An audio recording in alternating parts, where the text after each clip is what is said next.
This is NASA's space power facility near Cleveland, Ohio, and it is the world's biggest vacuum chamber. It's used to test spacecraft in the conditions of outer space, and it does that by pumping out the 30 tons of air in this chamber until there are about 2 grams left. And it's kind of got an eccentric construction, which is part of its history. It was built in the 1960s as a nuclear test facility to test nuclear propulsion systems, and that meant that they built it out of aluminium to make the radiation easier to deal with. Aluminium is not the best thing, the strongest material to build a vacuum chamber out of. So they built an outer concrete skin, which is part radiation shielding and part an external pressure vessel, so that this thing can take the force that's present on the outside when it's pumped out to the conditions of outer space.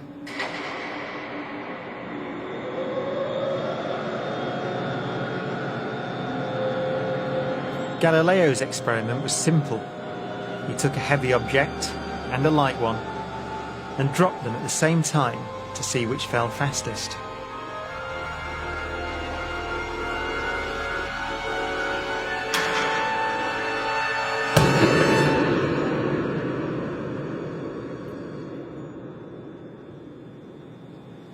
Now in this case, the feathers fell to the ground at a slower rate than the bowling ball because of air resistance.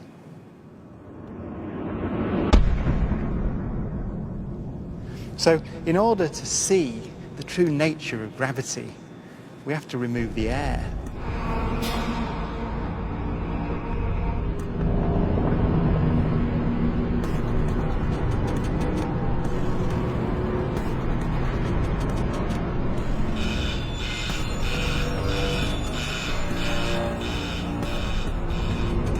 It takes 3 hours to pump out the 800,000 cubic feet of air from the chamber.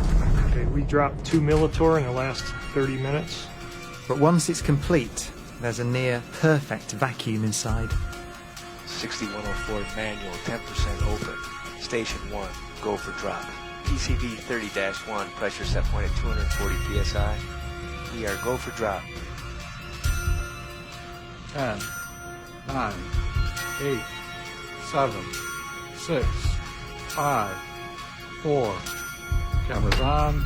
2, 1. Release.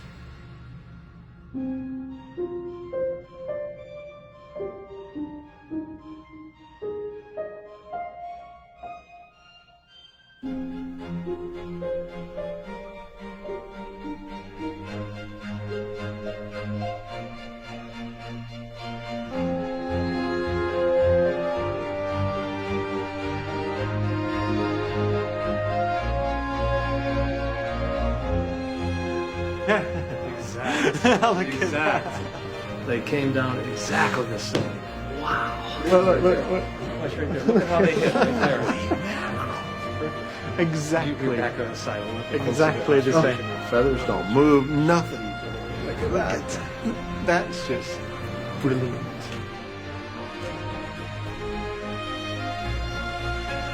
Isaac Newton would say that the ball and the feather fall because there's a force pulling them down. Gravity. But Einstein imagined the scene very differently. The happiest thought of his life was this. The reason the bowling ball and the feather fall together is because they're not falling. They're standing still. There is no force acting on them at all.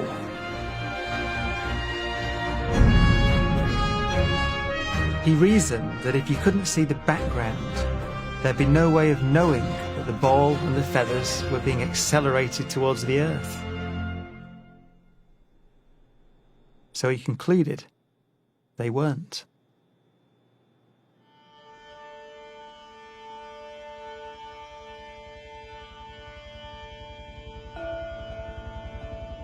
Instead, Einstein proposed that the force of gravity is an illusion.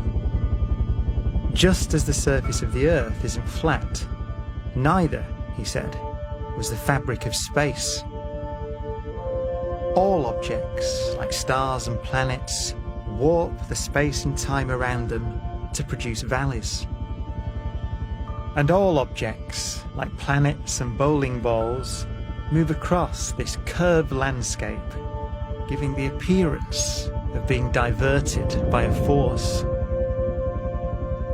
Einstein called this theory general relativity.